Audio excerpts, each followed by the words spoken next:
back to another episode of Pokemon Go. In today's episode, we got the big news. We have PvP coming to Pokemon Go in the latest APK. So this next round of updates is PvP in the coding. So just real quick, I just want to catch y'all up because I just recorded an entire video to find out the camera wasn't recording.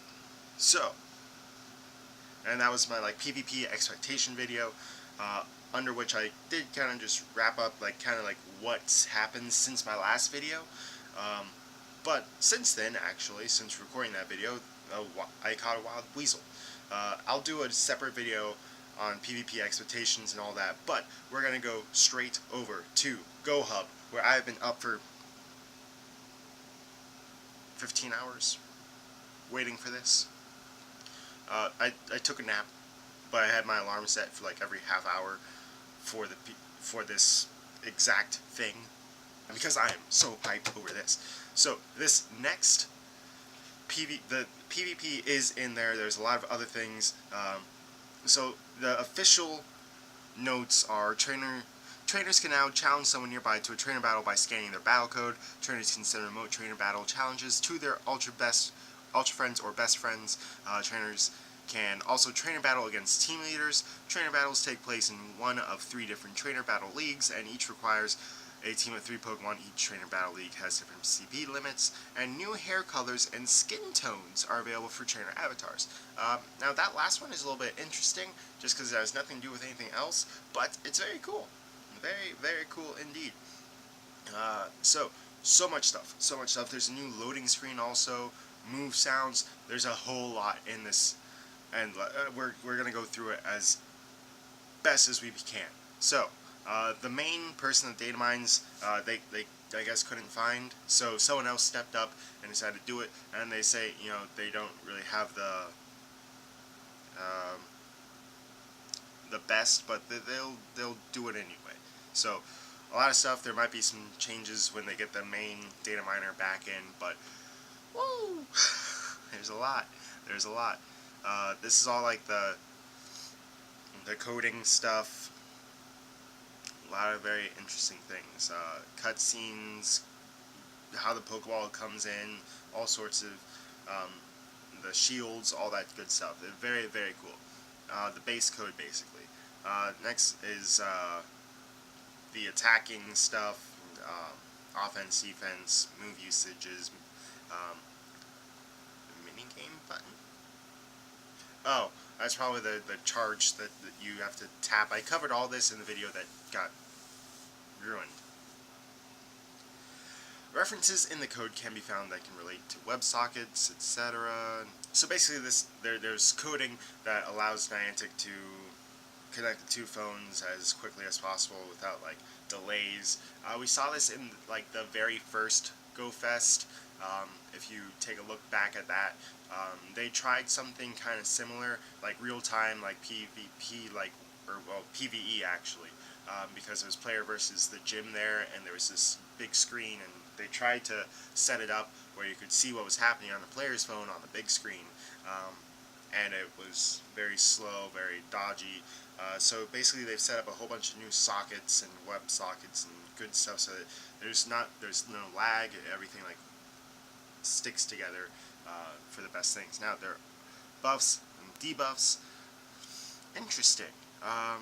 So apparently there are also buffs and debuffs added to the game, very similar to moves such as Tail Whip or Growl back in the main series games, where a move would lessen the defense or the attack of the opponent, or things such as Bulk Up, which increased your attack and defense. So things like this has actually been added to it as various levels and stat changes in the game. There's a lot in here in this section, so it's very interesting that they've added this. However, we don't really have any explanation. There's no moves that actually tie into this, but Pokemon Go has stated several times that this is the launch of PvP, and they will continue to actively make it better as time moves forward. Now there's also new moves added to the game. Along with those moves, move sounds are also in there. Now, a couple of the moves still are missing sounds behind them, such as Razor Shell, Blaze Kick, Muddy Water, Shadow Bone, Lunge. Those haven't been added yet, but a whole slew of new moves are ready to be launched, from Skull Bash, Power Up Punch, Crab Hammer, which we saw a few APKs ago, Leech Life, Drain Punch, Superpower, whole bunch of, like, a whole list of moves that can be added to the game. Now, it says here that a lot of these also have buffs or debuffs that are added as part of these shots. So, very interesting how this works. Also, like Leech Life and Drain Punch are moves that take HP away from the opposing Pokemon and adds it to your own one. So, the fact that these moves are here, A, means that we could be seeing some new move pools, some updated things that make certain Pokemon a little bit more usable in PvP and in just regular gaming. So, very cool. These are the next moves that might be coming up to Pokemon Go. Very, very cool. Some new textures. So we have various things. Very interesting. We have a whole bunch of different ground cracks and fangs and impacts. So these are probably part of the PvP. Very, very interesting. Probably part of some new moves being added to the game. So just various texture fixes, which are very, very interesting. Trolls has also found it some even more things, such as the background behind some trainer. This is Trolls' page. Go ahead, follow him at Trolls. And you can see these and all of his other data mining things. Now, these are the backgrounds to the various gym leader or team leaders. So this is Mystics, this is Valor, and this is Instinct. Instinct, by the way, has the only gym in the background. If you look, like, in the back left, there's a gym. Valor, there's a Pokestop in the bottom, kind of like right. And Mystic has a Pokestop behind the tree in the house, kind of on the right, pretty much directly in the middle. Instinct has the only gym because we the best. Also, there's this cool little thing. This might be like you load in, and this is kind of like how it starts out, like player versus player, and then zooms into here, and then you have your actual screen after that. So that's my prediction on what that is. And then here's some new leader icons. So you'll probably have, very similar to how Professor Willow was chilling next to his RV, you'll have the leaders in front of these backgrounds. So very cool. Personally excited, and some more like updated things on like how the league flags look. So very cool. The new loading screen is flippin' awesome.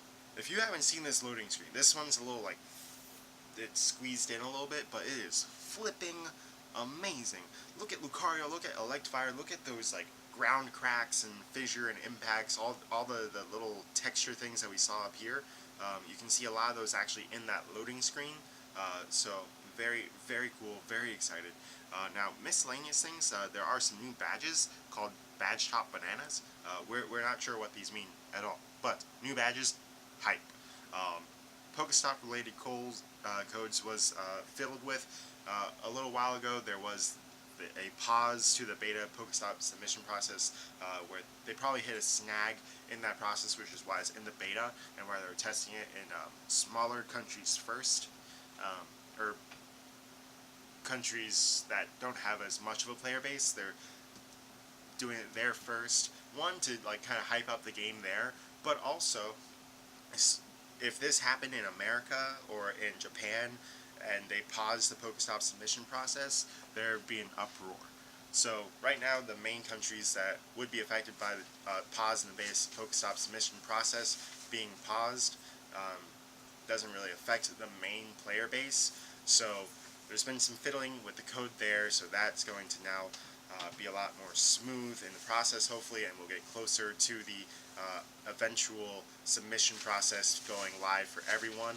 Now, there have also been several bits of random code that were removed, etc., and they've also been working on the friend process, like and the whole thing, like where you can do CP, highest, lowest, lowest, highest, all that kind of stuff. So they've been tweaking around with that a little bit more.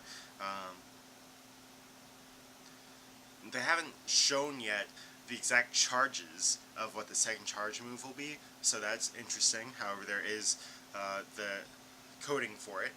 Very cool. And then there's also the NPC. So when you're fighting the leaders, they've added the stats behind there, and also a way to keep track of your wins, losses, and draws, which is interesting. Item push buttons for gifts and such. There are toggles for that, for combat as well. So probably like the little push things like battle, okay, or quit battle, no, yes, stuff like that. Also, there are the hair options have actually been live. So if you have the new, if you're one of the ones that have the new update, you already can change your hair. There's new various shades of black and brown and blue and purple and blonde, as well as green and white apparently. I also saw pink, I'm pretty sure, on a Twitter, on a tweet. So, interesting. The skins aren't live yet, but I'm sure it's probably going to be like kind of crazy, like out there skins like you can in most games where you can be like red or like purple if you want. I'm sure that's going to be it. Or maybe it's just an even more in-depth amount of like actual shades of people's skin colors. I don't know. I have no clue. But very interesting. I do like the hair. I wish they, in this, if they were going to do anything, give us hairstyles. That would have been sick. So that I could have like a ponytail on mine because ponytail. Or, you know, you could be like Jesse with the, or maybe like a pompadour or like an afro or things like that. That'd be very cool. But we don't have that yet. Soon, maybe. That'd be cool. And then that's it. That's it. That's everything. Also, by the way, before this happened, there was also an email update for a new winter event starring the reappearance of Delibird. So, very cool. I'll go ahead and click it so that we can go over to this article as well. The new Christmas event, probably gonna have, so last year, there was, of course, the Water and Ice Gen 3 Pokemon, Santa Hat Pikachu. There were various other things. There was 2 different special boxes released during that time. At that time, Star Pieces were new, so they both featured Star Pieces. There was premium raid passes and lures and all sorts of that kind of stuff. And for like 4 days, I think it was, you could get a free incubator. So, cool. We don't know what they'll do this year for a Christmas event, but Delibird comes back, maybe as a possible shiny. That'd be sick. Delibird shiny is like a pink, purpley kind of a color. So, very cool, very excited. And that is APK 131.1. PvP's coming, guys. Oh my gosh. I thought it wouldn't be until like at least like next week, or I mean still you have to wait until everyone has the update. So they usually release the update around like Friday, yesterday Friday, and then usually by like the next Friday it's live. So but I thought we wouldn't get that PvP like this until like next week and have it be like right before like Christmas. But we got it now, which means we are probably getting PvP sometime in the next couple of days. Let's go! I'm so hyped for this. If you did like the episode, go ahead and smash that thumbs up button. If you're enjoying the series, please subscribe. And as always, God bless and see you for another episode of Pokemon Go.